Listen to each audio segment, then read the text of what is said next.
Good morning, my friends. I'm sure at this point you're ready to kill me with all these videos we've been doing on this topic of enthalpies.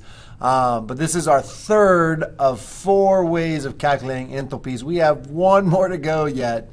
Today, though, they're going to get a little bit easier. Hess's law, like I said, was the roughest way to do it. It has the most complicated, weird, twisty, just nastiness to it. Today is using enthalpies of formation, and the underpinnings of this technique is actually Hess's law, but we don't have to worry about all that balancing equations and multiplying and reversing stuff for this one. This one ends up being pretty straightforward. So today we're going to talk about what an enthalpy of formation is and then how specifically to use it in a reaction. Let's get rolling. So simply put, the enthalpy of formation tells you how much energy is either absorbed or released, so the enthalpy change, when an compound is made from its elements. Yeah, that's it. I know it's weird. So actually it's 1 mole of the compound is made from its elements. And here's an example. So the enthalpy of formation, which is abbreviated in this way, so it's delta H with this cursively little italicized little f below it.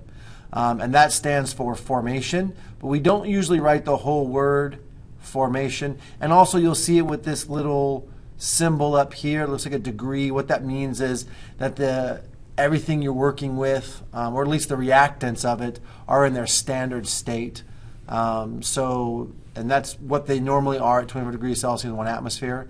This part, if you're like, dude, I don't want to worry about that, don't worry about it. It only becomes important in very small cases, and you probably won't ever really face it too much on the AP exam. So an example of this is if you're working with oxygen as one of the reactants in this, you just say, okay, so the oxygen needs to be in its standard state, which is as a gas, not as a liquid or a solid in some weird way. Typically, those things are already that way for you. So I wouldn't worry too much about that, but it does need to be in its standard state. But here's the enthalpy of formation. Here's the reaction we're talking about. So it's the reaction for water. It's the elements. So water is made of hydrogen and oxygen. So you simply say, okay, so it's the elements in their normal state, which for hydrogen is H2. It's its normal elemental state as a gas. And the same for oxygen is O2 as a gas.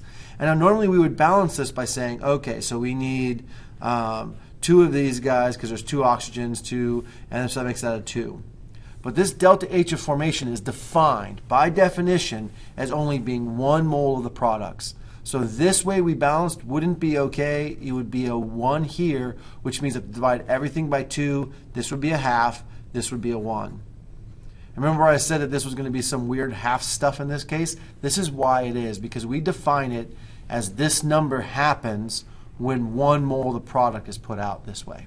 So it's the formation of 1 mole of products from its constituent elements. Okay? And that's how much energy is given off in this process. So far so good? Awesome. Now we haven't learned how to do enthalpies with it. That's just the definition of what it is. That is what enthalpy of formation is for something. And these numbers right here, this negative 285.8 kilojoules per mole, this is something you can look up on the internet. There's this awesome table right here that you have now that's in your lab notebook. You can use it. It has some of them on there. But this is what you would look up. You would just type in, just into Google it, or even just ask Siri, what's the enthalpy formation of water or of calcium carbonate or whatever you're looking for. And a lot of times you'll find it. Some of them aren't readily available. Don't worry about it. The ones you need for everything we're doing should be here. If they're not, you have to look them up, but I think they're all there. That's my intent, at least. All right, let's look at one more example. It's a little more complicated. So what would be the reaction that would be the enthalpy of formation of this? And this is something we can look up on the chart here. And this one says C2H5OH, which is ethanol, has an enthalpy of formation of negative 277.6. So we already know what that number is, and that's kilojoules per mole. But we're going to see what reaction forms that. And it's the reaction that has all of its elements coming together. So carbon plus hydrogen plus oxygen forming this thing. It looks like this. Now again, normally we would balance this and we would say, okay, so I need 2 carbons here. And then, so H2 here, and there's 6 of them here, so I need to put a 3 here. And, oh, wait, there's only 1 oxygen here, I need 2 here. So normally I would put a 2 here, and then I'd come back here, and I'd say that's a 4, and that's a 6, and that's a 2. But again, the delta H here of formation is defined as only 1 mole of this. So when I balance this, I have to maintain this as being a 1. So that makes this one a half, and this one goes back to being a 3 and a 2. Now, knowing that's not critical, but the important thing here is this number that kicks out from the table is for just 1 mole of this, not for 2 or 3 moles. So when you balance it, it has to be balanced this way. Now, the good news is you'll never be balancing these equations. In fact, if you want to forget about these equations right this moment, you sure as heck can. Don't even worry about them. That's how easy heat of formation is. All these equations just disappear, and we have this really simple way of doing it. Now, one last thing to throw out there. The enthalpy of formation is the energy it takes or that's consumed to make a product from its elements.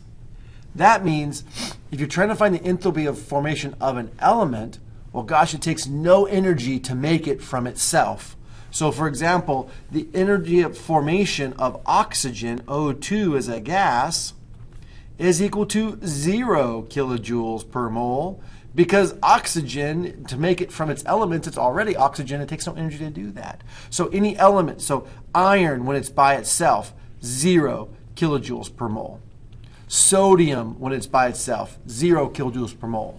H2, N2, F2, sulfur by itself, all 0 kilojoules per mole when they're by themselves. All right, let's do a practice problem real quick.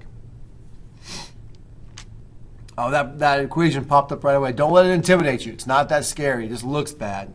So to calculate the enthalpy of reaction using enthalpies of formation, all you do is you add up the enthalpies of formation of the products. And these are numbers you just look up in a table. You look up all the numbers in the table right here, right? And you add up all the products and subtract away all of the reactants. And when you do that, you have the final answer for the enthalpy of the reaction. And that is fantastically easy. Let's do an example. Okay. Again, this is just warning you. Don't let this thing intimidate you. It's not as bad as all that looks.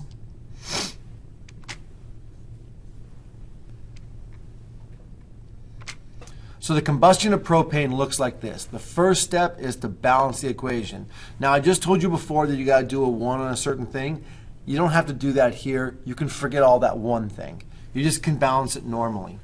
So I look here and I got 3 carbons here, so I'm going to put a 3 here. I come over here and I say, okay, so 8 hydrogens here. I'm going to need a 4 here. And I'm hoping this just kind of works out. So I've got 3 times 2 is 6, plus 4 more is 10. So if I pop a 5 here, I'm totally happy. Now, you wouldn't have to worry about if there was a 2 or a 3 or something in front of this one. Just leave it that way. In the end, you can always divide to find the moles of each one.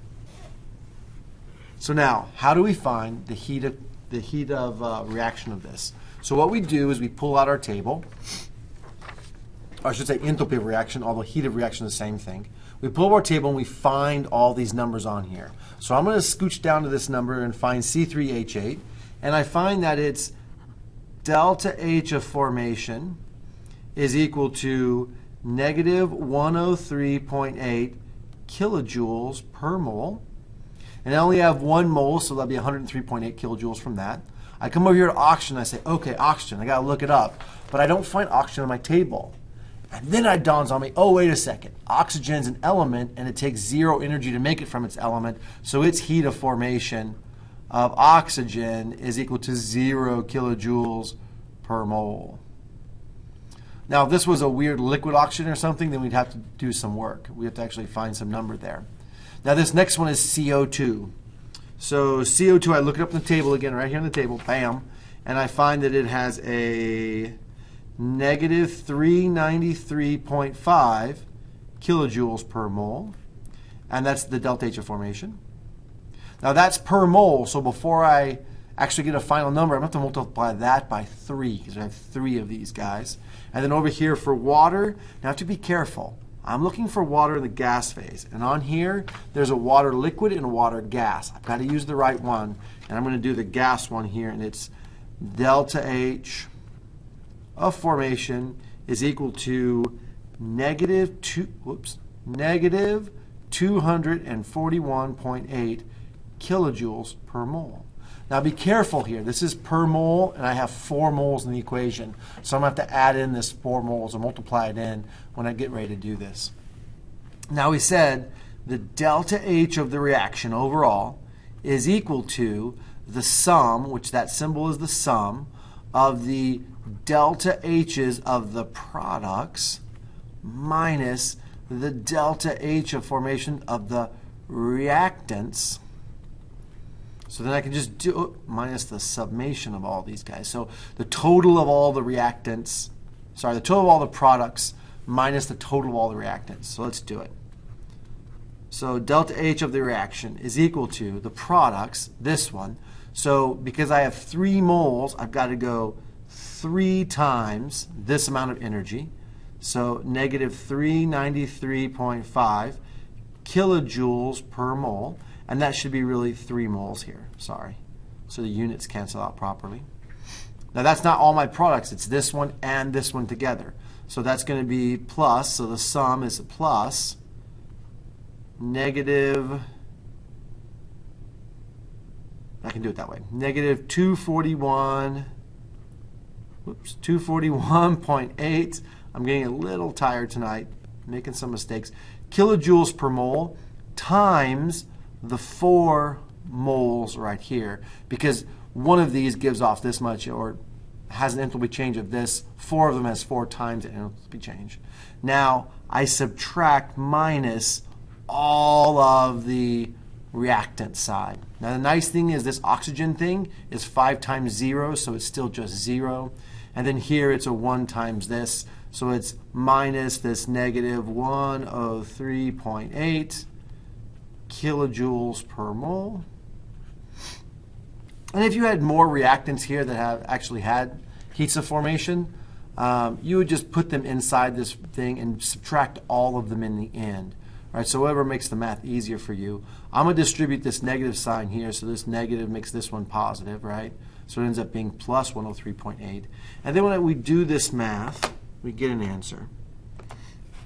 And we say that the delta H of the reaction is equal to 3 times negative 393.5 plus a negative 241.8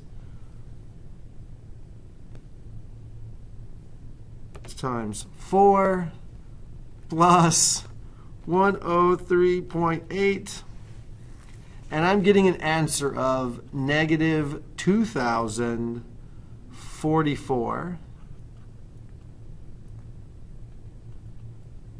kilojoules. Now, there's some question as whether this should be kilojoules per mole, and this is, you can interpret it this way. This reaction, as written here, with all of these exponents just like this, if you have 1 mole of this and you react 5 moles of this and you get 3 and 4 of this, this is how much energy you make. Now, if you're looking for the molar heat of reaction for this, that would be the number for this one because there's 1 mole, but it would be 1/5 this number for oxygen, right? Not critically important, but that would be the heat of reaction here, right? So now if we had something like, okay, what if we only had 22 grams of C3H8? What would be the amount of heat given off? We would find the number of moles that corresponds to 22 grams, and then we would multiply it by this guy because it would be kilojoules per mole. And we'll do some practice problems like that. All right. Hopefully that helps. This is a way easier way of doing it. Again, all these numbers here are just coming from a table of values. You simply take the products minus the reactants, and you get your delta H of formation, or your enthalpy change. All right. Good luck, my friends.